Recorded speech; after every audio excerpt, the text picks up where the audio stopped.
En hebreo es Ani Ma'amin Ve'emunah Shlema Bebiat HaMashiach.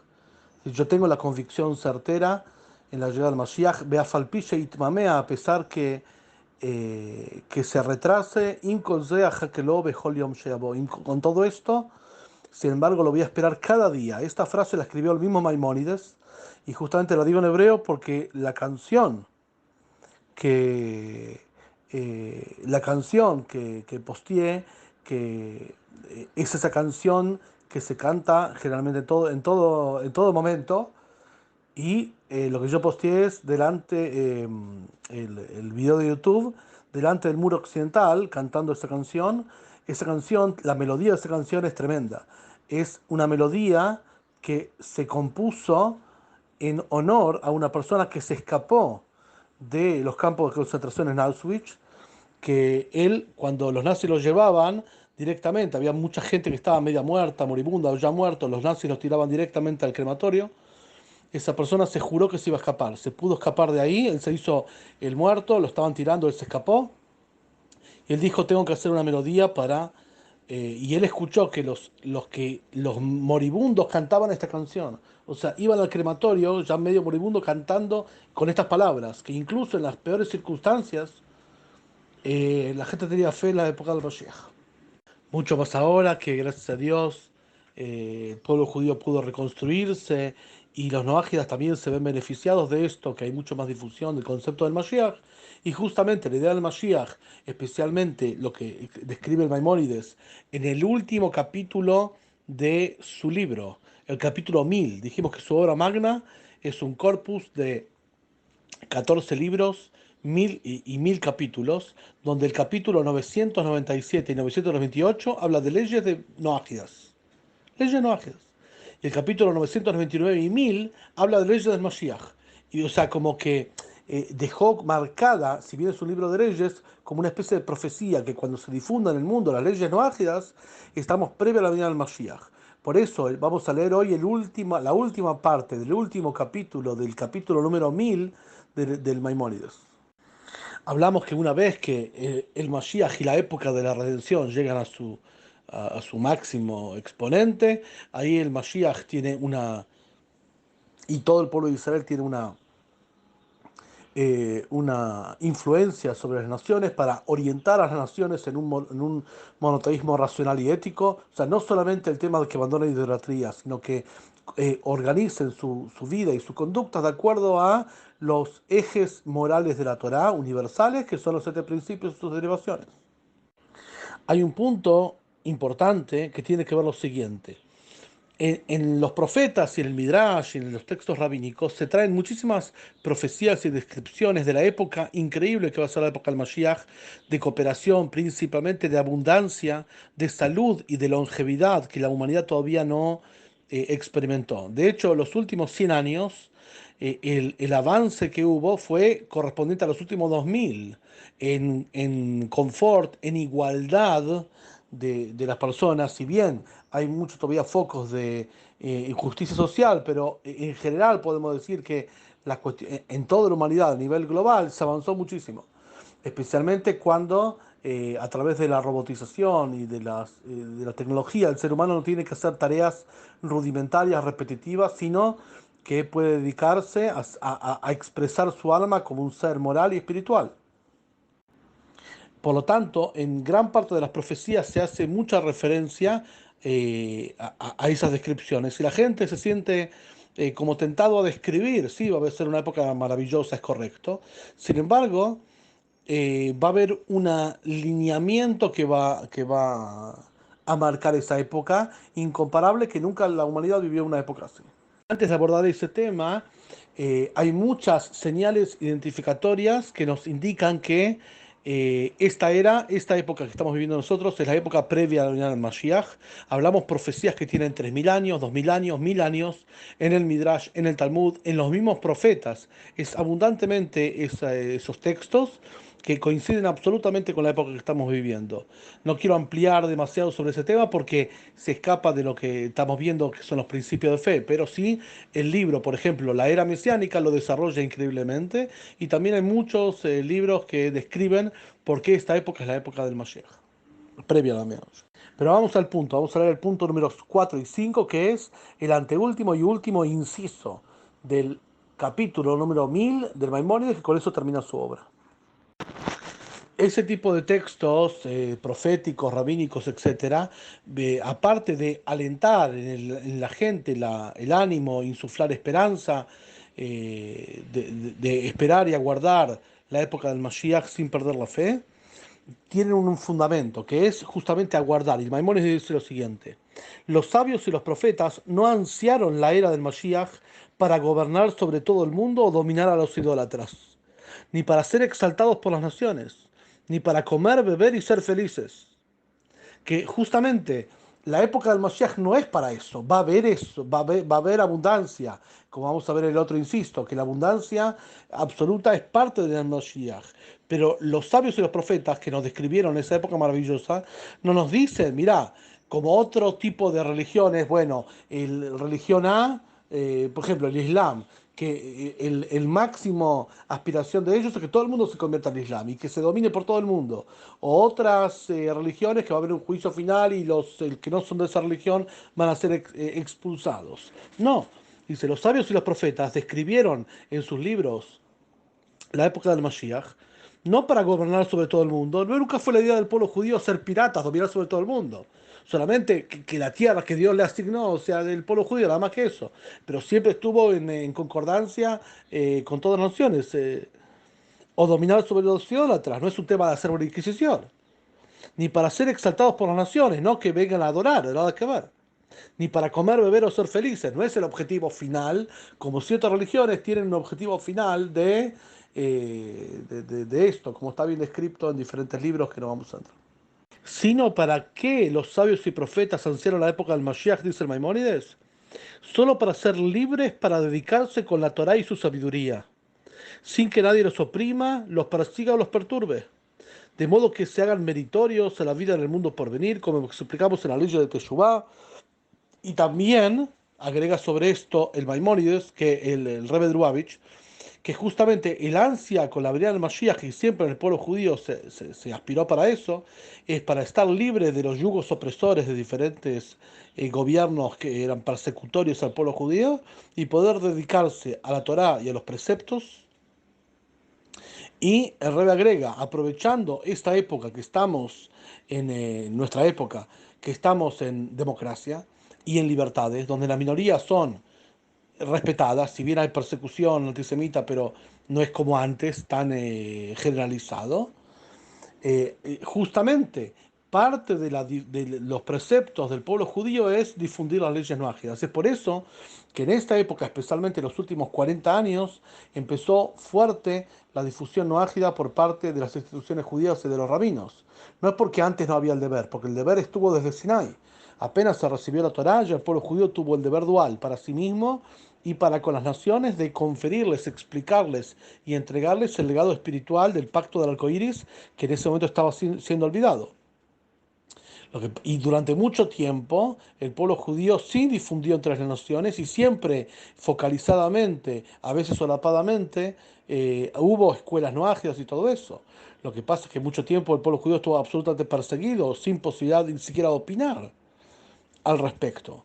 Ni que hablar acá en el país. En la época de la dictadura no se podía ni expresar.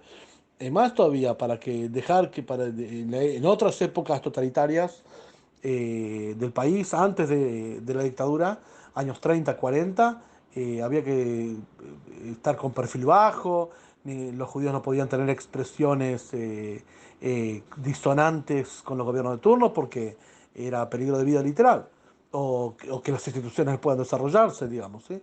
Pero aprovechando el advenimiento, por ejemplo, digo en el país porque es lo que tenemos más cerca, con el advenimiento de la democracia y la libertad, sí se empezó parte de la función del pueblo judío es ser luz para las naciones, y por eso empezó la difusión no ágida en esa época. Es por eso que los profetas se exaltan en esa época, justamente porque es una época de libertad, sin yugo de perturbador y de difusión de estos valores monoteístas. Ahora bien, y ahora viene el inciso número 5 que con eso termina, lo voy a leer lentamente y voy a explicarlo parte por parte. Es realmente emocionante, hermoso cada vez que enseño este inciso. Y así. Y en esa era, dice el Maimónides, estableciendo una ley, que con esa ley sella su libro, pero es casi una profecía lo que dice. En esa era, en la época del Mashiach, no habrá hambruna ni guerra, ni envidia ni competencia. Esto está basado en Isaías y en otros profetas. No habrá ni hambruna ni guerra, ni envidia ni competencia, porque el bienestar surgirá en abundancia y todas las cosas deliciosas serán accesibles como el polvo. ¿Qué dice Maimónides? Que la humanidad va a experimentar un tipo de energía y un tipo de era y un tipo de zeitgeist, ¿sí? de estilo de abundancia absoluta, donde no habrá ni hambruna ni guerra, ni envidia ni competencia. Generalmente, la civilización humana se divide entre épocas de escasez y épocas de abundancia.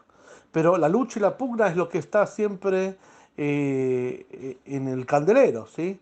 Cuando había escasez, ¿sí? Por ejemplo, de territorios, de alimentos principalmente, de recursos básicos o de libertad, de esclavitud y todo eso, las guerras, había hambruna y guerra, obviamente, una persona no puede comer, es hambruna y guerra, cuando había escasez. Ahora, cuando épocas de abundancia, no había hambruna y guerra, porque había abundancia, pero sí había envidia y competencia, lo que en un lenguaje político se llamaría la plusvalía. ¿Quién se queda con el excedente? La lucha de clases, ¿sí? Cuando hay un peso de más, a ver quién se lo queda. Entonces, eso no trae hambruna y guerra, pero sí trae envidia y competencia. Dice el Maimónides, el bienestar en la época del Mashiach que va a surgir va a ser con tanta abundancia y todas las cosas deliciosas serán accesibles como el polvo. ¿Qué quiere decir que serán accesibles como el polvo? Antes dijimos que no esperamos a la época del Mashiach para comer y beber y ser felices. Lo que está diciendo es que las cosas deliciosas serán accesibles como el polvo. Va a haber accesibilidad de las cosas deliciosas, no solamente lo básico. Es decir, que los lujos van a ser sumamente accesibles. ¿Para qué Dios hace eso? Para que la gente no introduzca su ser y no se embulla en ellos. Justamente el mejor modo que Dios tiene para que la gente no esté metido en lo material es dar una abundancia absoluta, que sea accesible como el polvo. Y nadie pelea por polvo. Nadie pelea por lo que no tiene valor. Justamente la abundancia increíble va a ser para que no se ocupen en la abundancia increíble, porque va a haber abundancia increíble. Nadie va a pugnar por algo que vale como polvo. Justamente, y eso es la época de la robotización y la época de la mecanización, que todos los bienes y servicios tienden, no necesariamente ahora, pero si vos ves la tendencia, a ser accesibles para todos. Tanto la humanidad va a vivir una época que nunca vivió antes. Ni hambruna ni guerra por escasez, ni envidia ni competencia por abundancia, sino de absoluto bienestar, donde todos los bienes lujosos van a ser accesibles como el polvo. Por lo tanto, nadie se va a ocupar de eso. Va a haber otro tipo de ocupación. ¿Cuál va a ser la ocupación de las personas? La única ocupación de todo el mundo será solo la de conocer a Dios. O sea, la exploración de la espiritualidad inherente a este mundo y al universo en general será la dedicación de las personas, cubiertas todas sus necesidades materiales, emocionales y espirituales.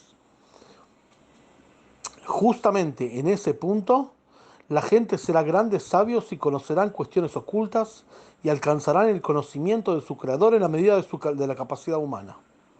Como está dicho, y ahí trae la profecía de Isaías 11:9, la tierra está llena del conocimiento de Dios como las aguas cubren al lecho marino.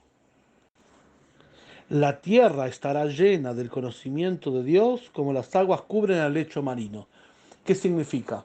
Que la tierra se va a llenar de conocimiento, pero no solamente de conocimiento, donde generalmente en toda la civilización humana hasta hace 100 años, el conocimiento estaba reservado a algunos, no era conocimiento público, salvo en algunos focos puntuales, pero el conocimiento era de los iluminados, la plebe no tenía conocimiento. El conocimiento va a ser, pero no solo el conocimiento va a ser para todos, sino el conocimiento de Dios es lo que la tierra se va a colmar del conocimiento de Dios, tal como las aguas cubren el lecho marino. ¿Qué significa esta imagen, esta parábola de esta profecía de Isaías? ¿Qué vio Isaías? Así como el lecho marino es como un enorme cráter, imagínate que podríamos extraer todo el agua de un océano. ¿Qué veríamos? Veríamos un cráter que en el punto más profundo tiene 11.000 metros, o sea, algo tremendo es el océano. Y el agua, los trillones y trillones, cuatrillones de litros que puede haber en el océano, andás a ver qué número hay, cubren al lecho marino de tal forma que no queda ningún espacio de aire entre el agua y el lecho marino. Entonces, cuando uno ve un mar, no ve el lecho marino, porque el agua cubre absolutamente todo espacio del lecho marino. Así también va a cubrir el conocimiento divino al ser humano, que lo va literalmente a saturar, donde la conciencia espiritual va a saturar a la experiencia humana. Interesante que esto lo que voy a decir lo explica el Rebbe Drubavich, que él mismo fue el que insistió que tanto se haga difusión de este capítulo de las leyes de Maimónides en general y de las leyes del Mashiach en particular. Explicó y comentó muchas de las de cada inciso y cada letra literal, lo desarma, lo arma. Él explica lo siguiente, que en tres oportunidades el mundo experimentó no esta cuestión tan intensa del Mashiach, sino algo muy similar. Él dice que el mundo estuvo cubierto de agua. Al principio de la creación, en la Torah, en Génesis, se nos cuenta que el mundo estuvo cubierto absolutamente de agua. ¿Sí? Las aguas cubrían todo. Y el Espíritu Divino paseaba por las aguas, así dice el versículo. Esto fue el principio de la creación, cuando no había libertad de elección, no había ser humano, no empezó el juego, estaba Dios solamente. La segunda época que estuvo cubierta el mundo de agua fue en el diluvio. Justamente Dios dio a un ser humano a imagen y semejanza con conciencia divina, con un alma conocedora del bien y mal, con leyes morales, y el ser humano se corrompió. Es por eso que vino el diluvio. Donde el ser humano con su libertad erró, se abusó del pacto de Dios y Dios envolvió la tierra limpiándola, purificándola, destruyendo al ser humano, a todo ser vivo en realidad. En la época del Mashiach va a pasar algo similar, que la tierra va a estar llena del conocimiento de Dios como el agua cubre el lecho marino, nada más que el ser humano va a estar vivo y los animales van a estar vivos. Es decir, que el ser humano va a ser un recipiente apto para que se llene su cabeza, su alma, su corazón, su experiencia de una conciencia espiritual sin ser arrasado como individuo.